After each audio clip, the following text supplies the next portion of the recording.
Welcome to the Heartland Running Podcast. Join Crystal, Andy, and Steven as they explore all things running related in the Heartland and beyond. Hello, everyone, and welcome to the Heartland Running Podcast. We are the hosts that, just like in a big race, when the going gets tough, the tough get going. And so let's all get going. I'm Andy. And I'm Crystal. And let's get ready for a big episode that we have tonight.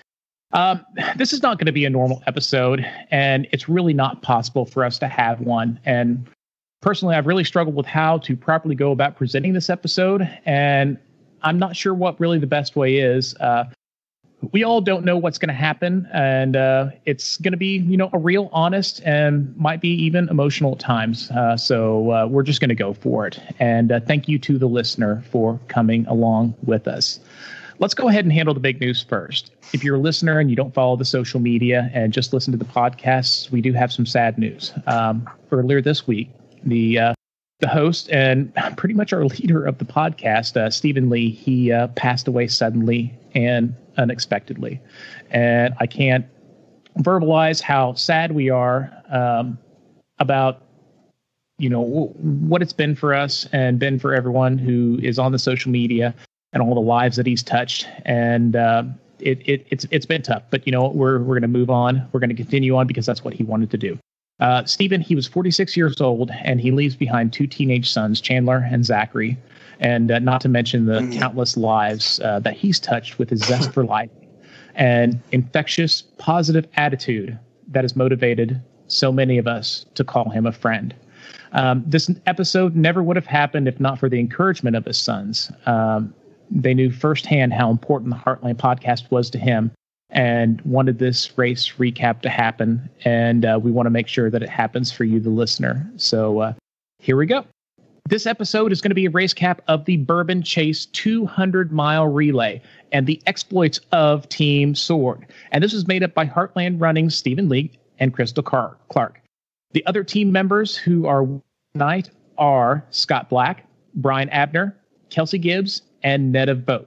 And we're going to dig into the adventure of 6 smelly runners into a van for 200 miles, taking turns running through bourbon country and their quest for the finish line.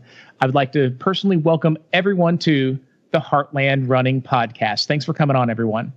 Thank you for having us. Yeah. All right. So first off, I want to get to know every person on Team Sword. So we know Steven and we know Crystal. And so let's hear a short running bio from everyone who was in the van.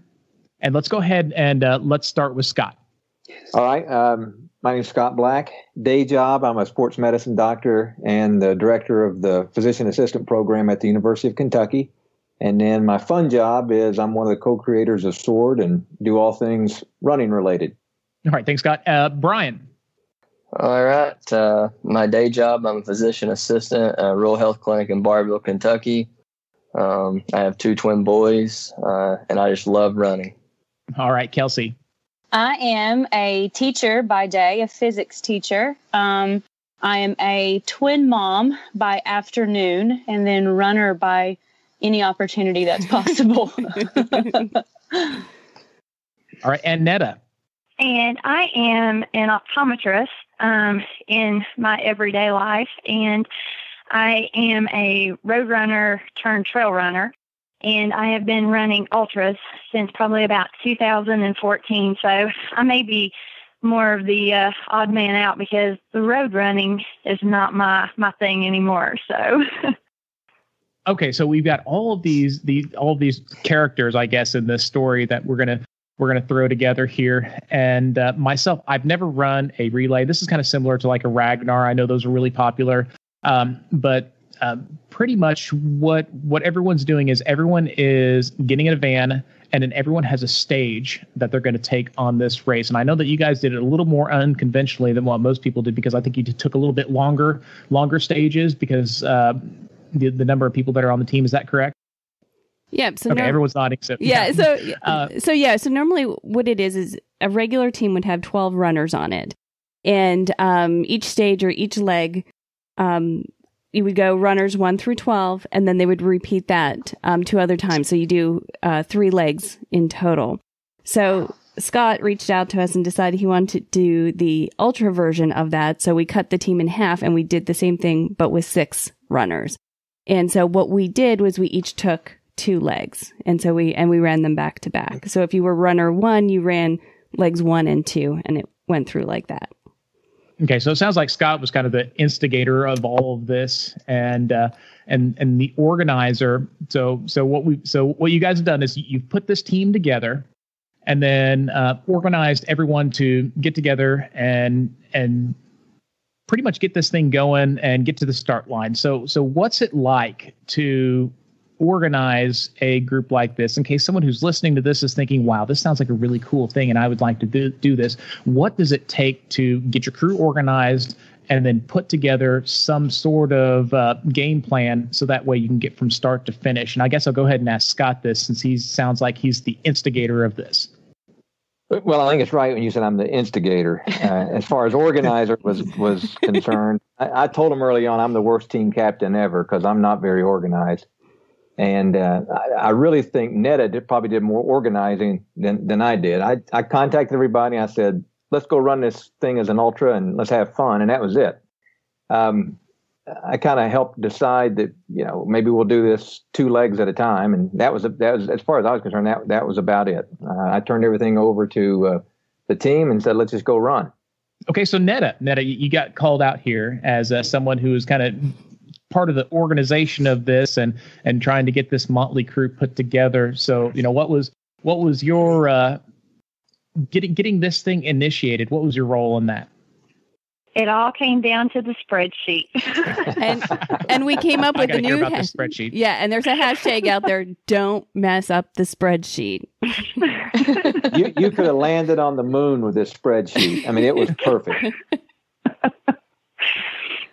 But what it was is we actually found a spreadsheet to where we could put each of the runners in, and you could actually change. We started out with a 10-minute pace for everyone because that was kind of what we thought. And if a runner was faster than that pace, you could put their time of arrival into that exchange, and it would calculate where we would need to be at the next exchange point. So it actually kept us on track, and we could actually make it to the next exchange point before the runner and have time. And so my thing was, don't mess up the spreadsheet, because we had to know exactly where we needed to be for each runner. So it worked out well, I think. So. Okay, so this wasn't like on a piece of paper, right? This was like in a computer? Oh, yeah. Yeah, it was on my phone. And so, yeah, we would update it every time.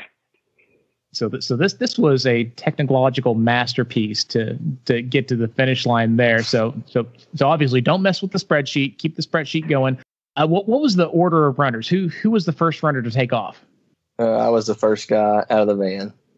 Okay. So what?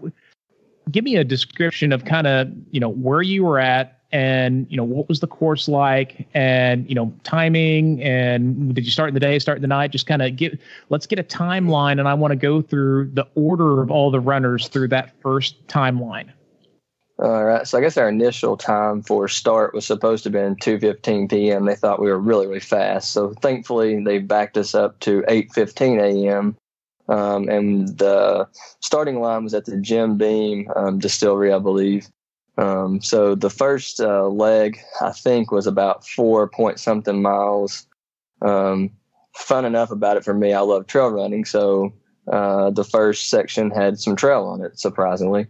And it was pretty well flat, mostly for the first 4 miles.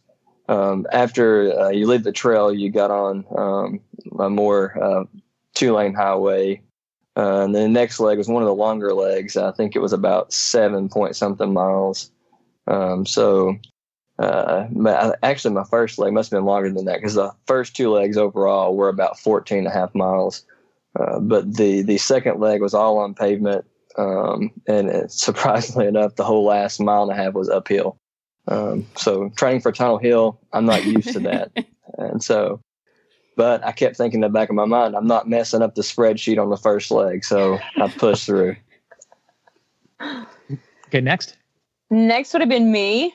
And I actually messed up the spreadsheet. But it was really funny because we were talking about, cutoff times and can we get to where we need to be earlier than what we're supposed to be there? And then Netta finally kind of realized, if we run faster than what they think we're going to run, that's okay. So just run. And I was like, okay, I'll just run. And so I ended up going a little bit faster, and I think average was like a 9:20 pace.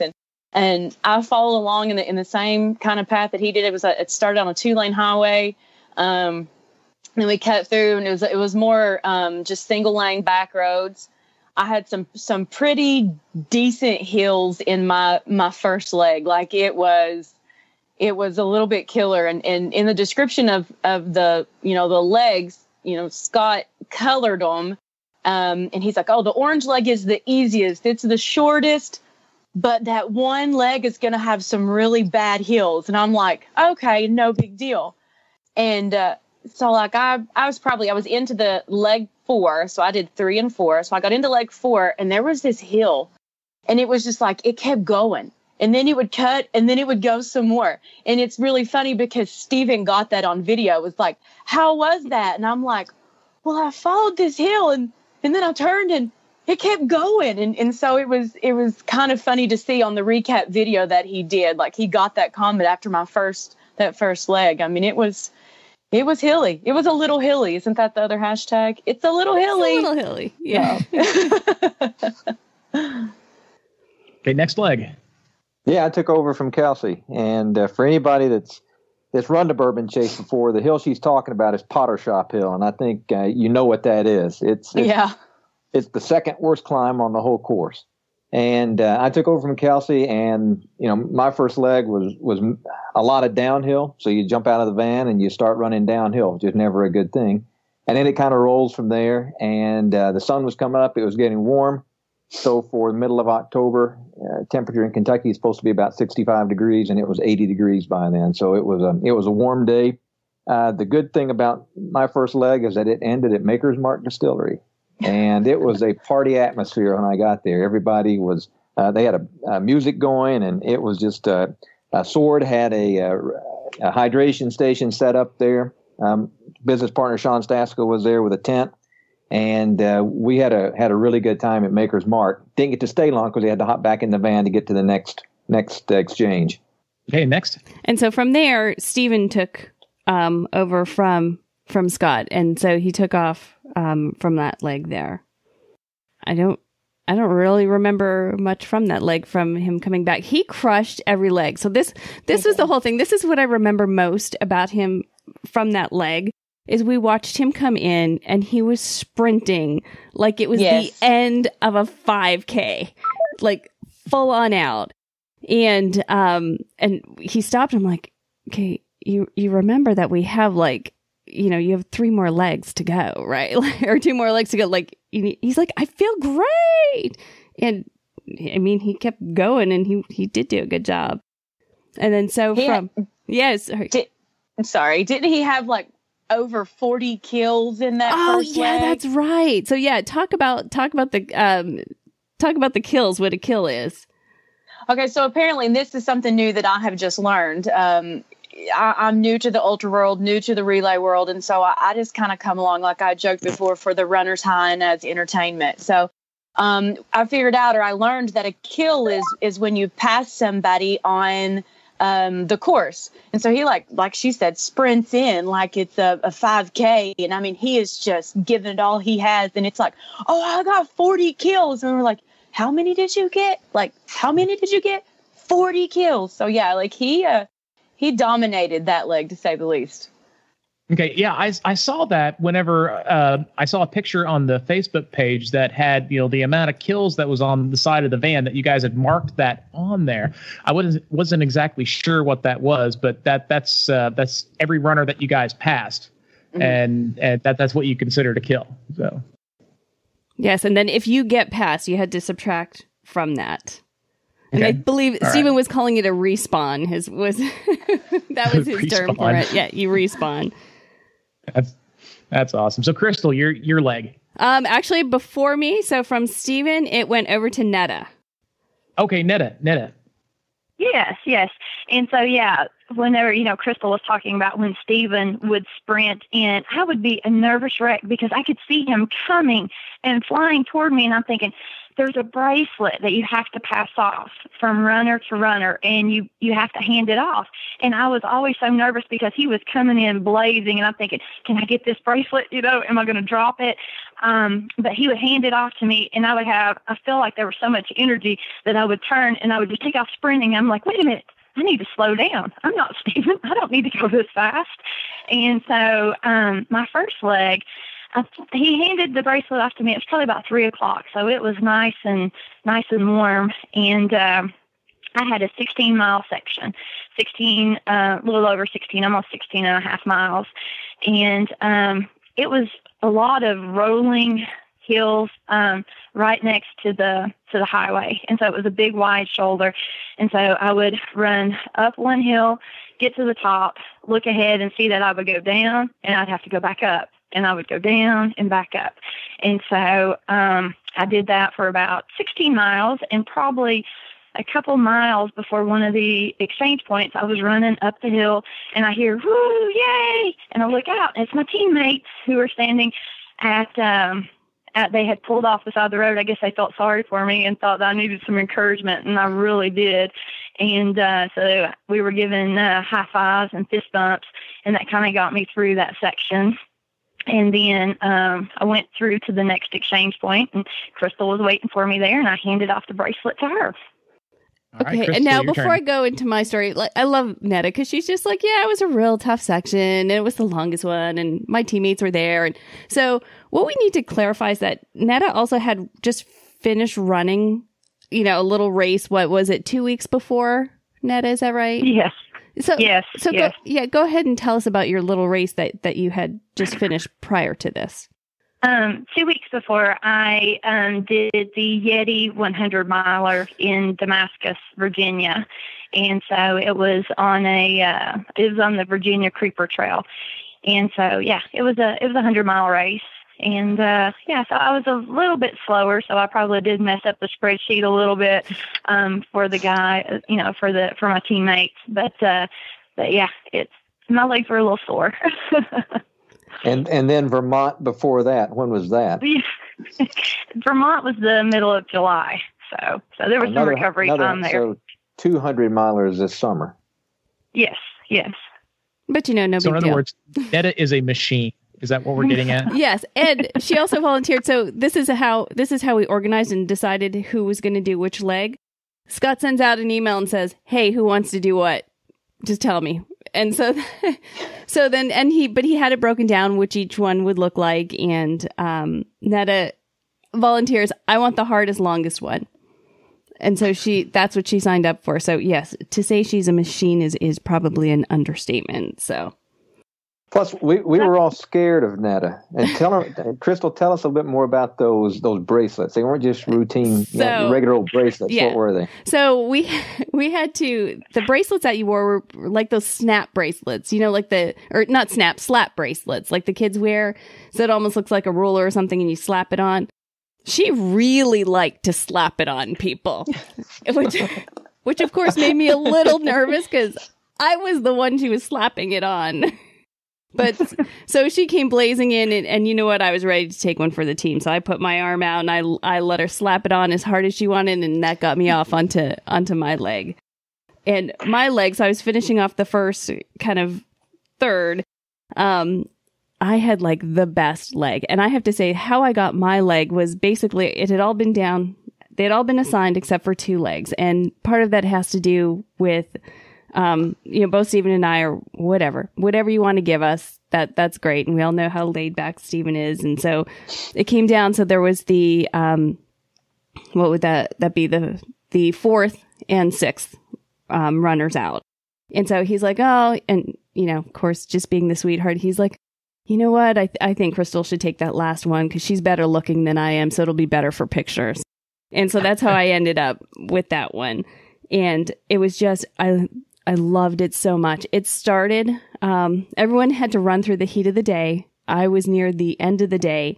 And as I started running, I got to witness the sunset, which was absolutely stunning. And as the sun was setting and I was running, I was going through some of the farms. And so I was running past cows and horses, and it was just absolutely beautiful. And then once the darkness came and I had my light on and switched on, we were going through some residential neighborhoods.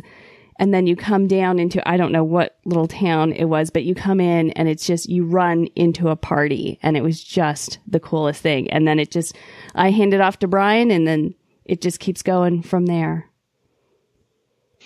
Okay, so now that we've gone through everyone's kind of first round story here, one thing I'm interested in hearing about is I want to hear about van life. And as I was following you guys on the Facebook page and social network, I just had this vision of the combination of the Mystery Machine and the creepy van down by the river. and so anyway, I want to know, what it was like, just the personal interactions between everyone, how everyone, slept and everyone ate and everyone just moved from, one, did you stop for showers? Did what was that adventure of being in the van, and then that camaraderie ship that you had in between legs and while you were switching teammates in and out from your running? So let me first say, I want to give a big shout out because our driver was Netta's husband, and he just did a phenomenal job. And I think being the driver is one of the hardest things because he had to focus at all times. We could go out, run our legs, come back, and just, chill in the van, do whatever. I sat all the way. We had 3 rows. I was all the way in the back with Steven because both of us know we're directionally challenged. So we weren't even going to volunteer to try and help with any of that. But he got us everywhere. And he really, he had to be on it more than any of us. So he just did a phenomenal job. So pass our love on to him, Netta. I will. So Netta, a story from the van. I want to hear one. Well, would you like to hear about the navigator who would sit up there and try to tell Tony where to go? Yes, tell that one. I want to know it all. Well, Scott, he assumed the shotgun position, and it was quite funny because I'm an optometrist, so I always pay attention to watching people, and I see Scott up there, and he's holding the map way out, and he's like, I think we turn left on this highway, and I'm like, Scott, are you okay up there? And he's like, yeah, I'm just having a little trouble seeing. So our navigator, probably needed some reading glasses, but he's in a little bit of denial. And he's working on strengthening his, making his eyes stronger by not wearing the glasses, right, Scott? But yeah, I'm 53 years old, and I figure it's kind of like a crutch. And the longer I go without the crutches, the stronger the eye is going to stay. So I'm trying to hang in there as long as I can. You sound like Lisa, my wife. But we did make it to every exchange point on time. So hey, we didn't mess up the spreadsheet. So there you go. We were close on one. They moved it from. I'd done it a couple years before, and I thought I knew where we were going on one of the exchanges. But we ended up with a good tour of horse country, so they got to see some farms they wouldn't have otherwise gotten to see.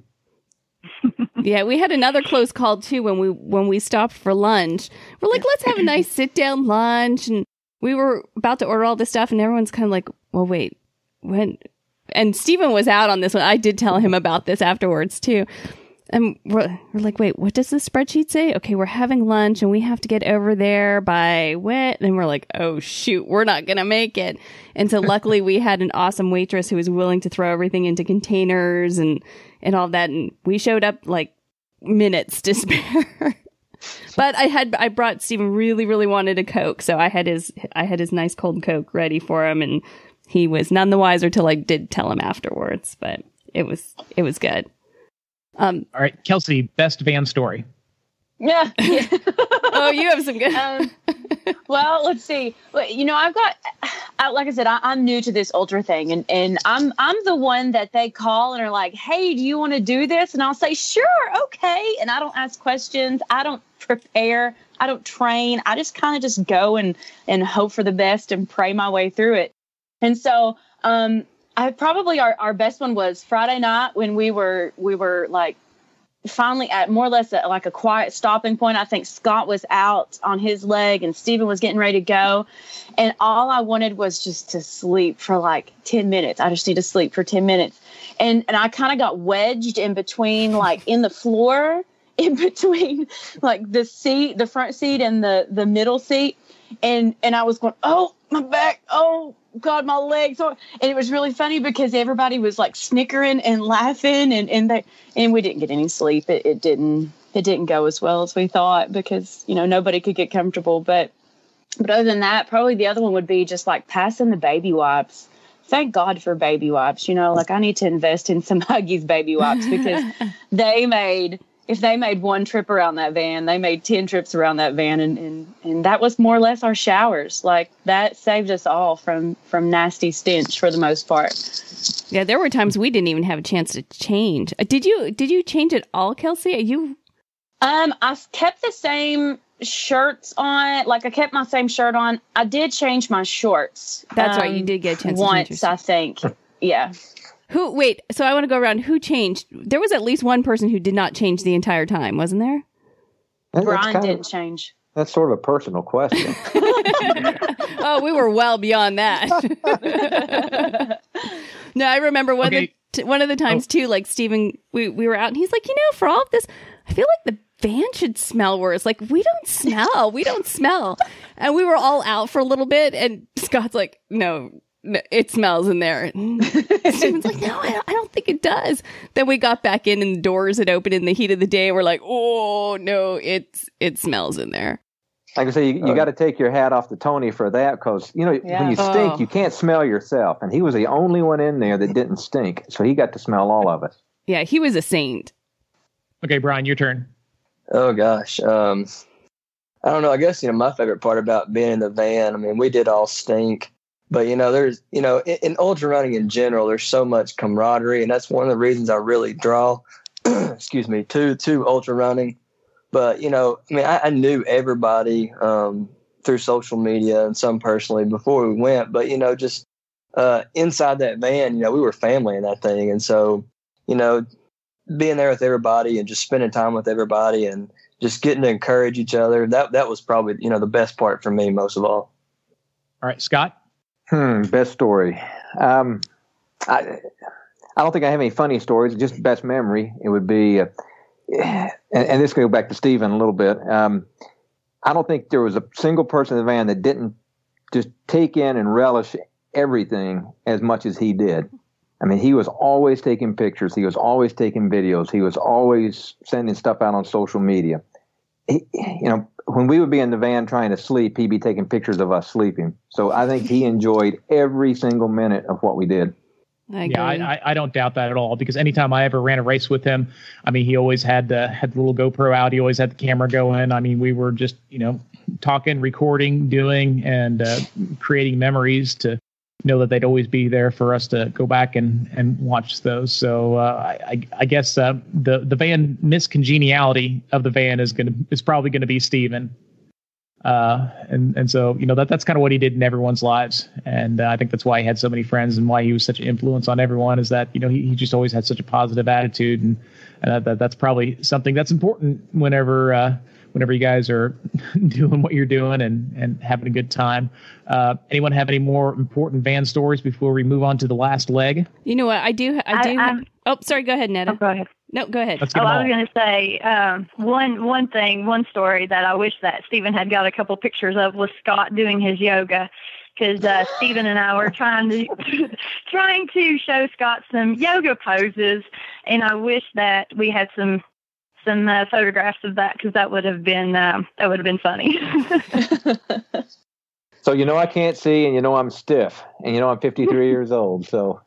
I'm in the twilight of my career, I'm afraid. But you did those poses. you did them so gracefully, and you stretched. You did good. You did good. We were proud of you. So the story that I wanted to share too was it's a Steven story, and we all know how, because he's just such a free will kind of person, and he wasn't real keen on packing and making lists. He just kind of threw everything in at the last moment. And so at one point he decided he really did need to change his shorts. He's like, I don't have any shorts. I'm like, well, what do you mean you don't have any shorts? He's like, well, I have these, but I don't know if they're underwear or if they're shorts. I'm like, well, what do you say? Put them on. And so we had a good debate for the rest of the trip, whether they were underwear or shorts. And I'm still not convinced either way what they were. But he's like, and of course, even, he's like, I don't care. I'm going out. I love it. And at one point he actually was going to, because of our coach, Corey, who likes to run in Speedos, he wanted to get a picture of himself and put like, I can't remember exactly what he was saying, but like one of Corey's followers or Woltering followers across his butt in one of the pictures. So maybe we'll have to find one and see if we can still do that. So we were giving him a hard time about his underwear shorts. All right, so that's van life, and I think that's very interesting. I think that's just one of the huge parts of anyone who's attracted to doing a race like this. That's all part of the fun and all part of the aspect of it. And so everyone had another round to go, and whenever the second round started, I guess Brian initiated that because you were the first one to start. How much of this was done at night? So for me, I actually, other than the very first run out of the van, both of my runs were actually in the dark. I think Crystal handed off to me for my second leg. I think it was in Stanford. That's where they had everybody, and that was in Danville. So we ended in Stanford. But yeah, so both of my legs, my second leg started about 7:00. I think it was about 11-mile leg. It was pretty straightforward. It was on a 4-lane road from Danville down to Stanford. Didn't have very much elevation change at all, so it was kind of welcome. It was flat. I think some of the cars on the road were by this time getting tired of all the runners being on the road, so we spent more time on the shoulder and in the gravels to avoid them. But that was a cool run, though. It was. We ran into downtown Stanford, and Stanford had a lot of people there. I think the mayor had been there. They had a really good aid station there that had food, coffee, and just everybody when you came into town was very welcoming. So that made it nice. Yeah, it was interesting going into Stanford. So when you're driving the van in, there's people there because there's only certain areas that you're allowed to park. And so we met, I don't even remember where it was, but we met the van Nazi at one of them. Who was just yelling at everybody and threatening that their day was going to end there if they didn't listen, which was really funny. And of course, Kelsey has the best. What do you yell at somebody like that, Kelsey? You got to do one for us. As a teacher, you really have to find phrases that you just can voice your frustration without, really kind of getting in trouble for. And so I always say, you know what? Jesus loves you. And this poor man, love his heart. He really needed some love of Jesus in his life, because that was at the end of my first leg. And it was the start of the day, and he already needed some prayers, buddy. And so sure enough, as I finished my first leg and everybody's coming over and talking about how horrible this van Nazi is. And I'm like, where's he at? I'll talk to him. Where's he at? And sure enough, like, we pull out, and there he comes, like sprinting toward us with his like caution flag things. And are you leaving? Are you parking? And Tony was like, we're leaving. He says, okay. And I go, Jesus loves you. Jesus loves you. I don't know that he really appreciated that, or even if it really helped his day at all. But Jesus loves you. And there may have been a Jesus loves you. I don't, but Jesus does. Throw it somewhere in there. You better be glad Jesus loves you. I don't right now, but Jesus does. Yeah, you know what? You can say anything you want to about anyone, just as long as you finish it up with "God bless him." You can say, I hope you get hit by a car, but God bless you. Yeah. You better be glad Jesus loves you right now, because I sure don't. So that was okay. So anyone have any big stories, big kind of interesting things that happened on your second leg? Like I said, I'm one of these that, like, I go into everything, all my races, everything that I do. I normally go into it blindly. And I do so on purpose, because if I don't, I really stress about it and really panic and really freak out. And sure enough, my second leg is at 9:00 at night on Friday the 13th, in the pitch black dark, on a course that is named The Dark and Lonely.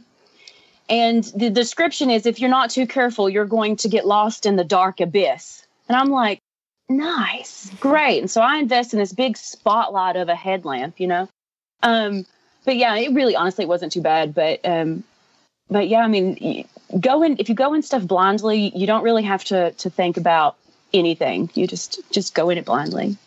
Well, and so she's saying this, and it goes past, how many cemeteries did you go past? Well, like, I left out of Stanford. So Brian handed off to me on the second round. And I left out of Stanford and went up and around and through these, through these little homes that looked like they would be in a horror movie or something, like I couldn't tell if they were just like that or if they were really like, supporting Halloween or what. I couldn't tell. But then, like, you go by, probably, I know that there was a huge big graveyard on my right. And then there was another one on the left. And then you'd go through a few cow fields where I was expecting to see some random clown standing there, like, all the while I'm listening to my murder mystery podcast, because I like to torture myself. But yeah, I mean, it was interesting. It was interesting. And then the last of it actually ended really close to a dirt track, a race car dirt track. And so I'm hearing these like rumbles and roars and going, Lord, something is happening. What is going on? And I figured out after I get done, what it was. But yeah, I mean, it was interesting. And then I about got hit by a car by those little kids. Yeah. Loved their hearts. Yeah. Jesus loved them too. Yeah. He loved them too. So. Okay. Anyone else? No, my second leg was fairly, I don't want to say boring, but uneventful. I was out at 3:30 in the morning, so I was out in the dark, and that was my hardest leg. Well, in theory, it was supposed to be my hardest leg. But it was great because all the hills, it was in the dark, and so I couldn't see what was happening. So it was fine by me. The only thing with that leg is I was so grateful it was in the dark, because we ran past something, and I do not know what that smell was. It was worse than us, but it smelled like a garbage dump, or it was something, it was horrible. So the thought, and it was right, like, we were running along a 4-way highway at that point. So it was something up the highway. And if that had have been during the heat of the day, I seriously would have thrown up. But that was about my excitement. Okay, so here at the end of the race, which, Crystal, you were the anchor. You're the one bringing everyone in. Yep, so that was going through our third legs, yeah. Yeah, and so let's talk about finishing it up. We got the vans meeting up towards the finish line, and then I got to see video of this, which was great, and the entire group kind of joining back up with Crystal and hammering into the finish line. And I kind of want to hear about that, a little bit about that emotion of just kind of wrapping up the weekend and seeing that, hey, we're kind of putting an end to this, and we've started this together. We're finishing it together. And I just kind of want to hear about what that finish line experience was, and what it felt like for a group of people that some may have known each other, some may have not, but you all got to know each other a lot better in that smelly, stinky van, and go through this amazing adventure together, and then just it all kind of culminates to one finish line. And I just want to hear about that and hear about what it felt and the emotion. One of the slogans for the Bourbon Chase that really stuck out to me was, you start as friends and you end as family. And Friday morning at 5:00, when we all pulled into the parking lot to load that bus together, we were complete and total strangers and knew each other by social media, or you probably wouldn't have been able to even recognize each other if we passed each other in public. And within the matter of that 36 hours, you really develop a bond, like a family bond, and you are there for each other. Like, yeah, this, you're tired and you're exhausted and you're doing the very best you can because you don't want to let those people down, those 5 other people in that van. You don't want to let them down. Like, that was one thing that really just echoed to me through the entire experience was, I don't want to let these 5 people down. They were more than just friends to me, and they became a runner family. Like, I talk about my family, I talk about my friends, then I talk about my runner family. And you start off as friends. You load that bus through the stink, through the sweat, through the hunger, through the exhaustion, through the sleep deprivation, through all of that. You develop a thick as thieves bond, and you really become a family. And so, crossing that finish line together, like you were a unit, you were a family, you were at the end of that. It was the great experience. And then to go back and watch that video of everybody, it was just, it was awesome. Awesome. Netta? Well, at the finish line, Kelsey and Steven actually went back up the hill to wait on Crystal, and they actually ran all the way back down the hill. Scott and I and Brian said, we're going to wait down at the bottom of the hill and wait, and we will join in there, because at that point, we were Scott and I, we were the, some of the older ones on the bus. And so, on the van, so we waited at the bottom and, ran in, and it was really the emotion to see them coming down toward us. And partly it was like, okay, can I keep up with them? But also it was, cause they were, Crystal was flying. She was coming down that like a beast. But, and then to join in and all of us cross together it was a really good experience, and just it was an emotional experience, because we actually came together, and we really, we didn't know each other, and we were there for each other at the end. So it was a really neat experience. Great. Brian? The finish line was great. I hung back there closer to the finish line. I'm not going to lie, my legs were tired, and I was not looking forward to running farther down that hill than I had to. But you get up there, and we started coming back down. And then after that, I felt like I could run another 100 miles. I guess just the adrenaline and, just, being there with the whole team, and everybody worked so hard, to get to the finish line.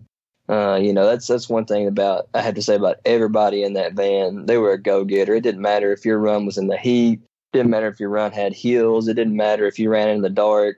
Nobody complained. I mean, you just get out and get the job done. And that's something cool. I really appreciated from everybody. But to finish after putting all the effort in was definitely worth it, because, we're that much closer to getting a good meal. So I was definitely looking forward to food. We'll finish up with Crystal, but Scott, you're the one that kind of initiated this and put it all together and got things going. And so your thoughts? So I guess 2 things about finishing up. They've talked about how it was to actually get to the finish of the race, but at the finish of the race, as you're running, one of the rules is you're not supposed to drink. And at the finish line, not supposed to drink bourbon, I guess all the hydration you want. But at the finish line, they had a bunch of tents set up and some bourbon tasting. So I think we got the chance to enjoy the fruit of some of the distilleries we ran through during the race. And then literally within, I think, 4 hours of finishing, Netta had already sent out something on social media. Hey, guys, I found this other relay, and I think it'd be great to do this. It's a trail relay. Let's think about doing this one. So now we're talking about teaming back up and going to do something else. All right, Crystal, let's hear all the emotion, all the excitement about bringing Team Sword in to the finish line. Let's hear it. And it was funny because early on too, Scott says to me, he says, well, teams do this in one of 2 ways. They either let their last runner cross by themselves and they meet at the end, or we can come in as a team. And I mean, I didn't even have to think about it. I could not imagine crossing by myself. Like, the only way we were doing that was as a team. And I've seen the video that, that Steven took that shows me running in, and it makes, like Netta said, it makes me look like a beast. So my last mile was my fastest mile of the entire one, but I will tell you that leg sucked horribly, and there was walking on that leg. So don't let that video fool you for 1 second. Funny things happen when you know you're about to finish. I was really just happy to be done and to have everybody there. And then it was fun because at the end we got to see Lisa, who is Scott's wife, and she is really Mrs. Sword, and she is probably like the sweetest person you will ever meet. When we went to the house to pick up Scott, and she came out and she was so excited to see everybody. I mean, she's climbing through the van and she's got hugs for everybody, and she's just so incredibly sweet. And then to meet up with Sean from Sword there as well, and just to kind of really be together as a family and stuff was just incredible. And then, the chance to go and have some bourbon and share a meal and everything afterwards. It was really special. Well, it sounds like just an amazing experience, and sounds like something that I'd love to try sometime, because it sounds like just taking that running experience to the next level. And maybe if you guys choose to do this again, maybe I might jump in and join Team Sword and be part of it too. Does anyone else have any other big stories they want to talk about before we wrap this thing up, the show? You can't forget Steven's birthday surprise. That was probably the highlight of the whole thing. Was we walk in, and it's so funny. He said maybe we need to sit out on the deck or on the patio because we all really stink, and I don't want these people to get sick. And as soon as he says that, we walk in, and Lisa, like she said, I mean, just Mrs. Sword. I mean, she is just the best person and has the best heart. And she had this huge big Heartland podcast cake for him and had the candles lit, and we got to sing him happy birthday. And it was just literally, it was just the cherry on top, just the perfect ending to a great weekend. And that video of him it's timeless. It's just, it's timeless. Yeah, it was very sweet. And he shared with me afterwards kind of really what a special birthday it was and how important it was to him. And I asked him, kind of, when's the last time somebody made a fuss? Being a single dad and stuff, it's tough. And he said, really, it was since he was a kid, since, anybody had really done that for him. So, again, just appreciate Lisa so much for doing that. And I'm really glad that we were all there for it. It was a really, really special moment. That's just special, and a great way for him to spend that weekend. And personally, I want to thank everyone for being a part of that and doing that. That's special for all of us that wasn't even part of it too. So, and any other stories before we wrap it up? Well, just a shout out to the guys going to do Tunnel Hill in 3 weeks, 4 weeks. Yeah, that's the other funny thing about our team is what. Two-thirds of the team were getting ready to go over to Tunnel Hill. So, yeah, when this episode airs, we will be 2 weeks out from Tunnel Hill. So Brian will be there, Scott will be there, I'll be there, and fortunately, Stephen won't be with us. But I did share on social media, and I'll share on here as well. I mean, like all of our other races, we planned on running it step to step, together. And we had made the promise that we would finish together. And so talking to Steve Durbin, who is the race director, he's going to allow me to wear Steven's number for the race. And so he will be there with me, and he will get to finish it with me. So I think that's going to be kind of special. Yeah, we're definitely going to follow all along with that. And along those lines, I want to let everyone know that, we've had a ton of contact from a lot of past guests on the show, friends of the show. And one past guest with Crisscross the Nation. Chris is going to be dedicating some of his miles as he's going across the country to Stephen. One of the things that we would like for all the listeners of the show to do whenever you hear this, just in honor of Stephen and just to keep that memory kind of going, we have the hashtag Run for Stephen. And so if you can throw that out on your social media or on Strava or any of the app platform that you use to track your mileage, if you want to add that to it, and on your social. Throw that out there.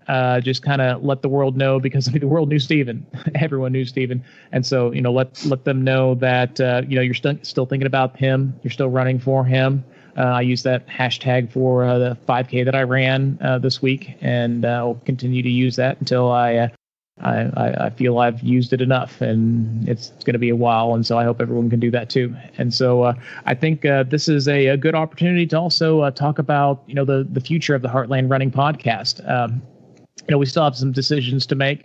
There's some production issues that we're going to have to get hashed out. But as far as we know, we're gonna keep coming together and keep doing this, and keep Steven's memory alive, and also keep the podcast going out to all the listeners. We know that we certainly appreciate everyone who puts us in your ear, whether you're in your car or on your run.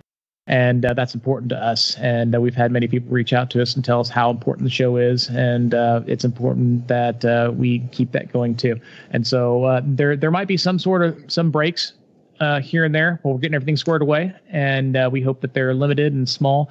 But we hope that you're understanding of that, and I know that you will. There's a lot of good quality podcasts out there, like our sister show, the Negative Splits podcast. Also, our friend over at Diz Runs podcast. They're going to continue to be putting out good stuff, and so if there's any sort of break in there, then check those guys out. But also, we'll be in your feed whenever it happens. And so, anyone else have anything else to add before we wrap things up? You know what? Let me just say, we're learning that life's fleeting, and just make sure that you hug, those that you love, and make sure that they know how much you love them. Yep. And just have passion for life. Have Absolutely. The same passion that Steven had. And, run every run like it could be your last, and run every race like it could be your last. And just enjoy life, and know that, it's it can be short, it can be long, but either way, it's whatever you make it. And hopefully it's as good as it can be, and we can be a part of it as long as possible. So we're going to go ahead and wrap things up here. If you want any more information on the show, you can go to www.heartlandrunning.com. You can find us on Instagram. You can also call our voicemail, which I can't remember because I can never remember the phone number, but it'll be in the notes, hopefully. And so if not, it's available out there. So you can call us, give a race review, recap, or something fun you want to talk about, and we like what you have to say. We'll put you onto the show. And then also we've got our social networks. That's the best place to get the most recent news and what's going on in our world, and join the amazing group of people that we have on our social network that we have a good time. We chat, we give information, and it's all good. So anyway, we're going to wrap things up here. Thank you, everyone, for coming on the show tonight. Thank you, Scott, Brian, Kelsey, and Netta, for giving us our time and your adventure and sharing it with us. And in the meantime, I'm Andy. And I'm Crystal. And we will see you next time. Thank you, everyone.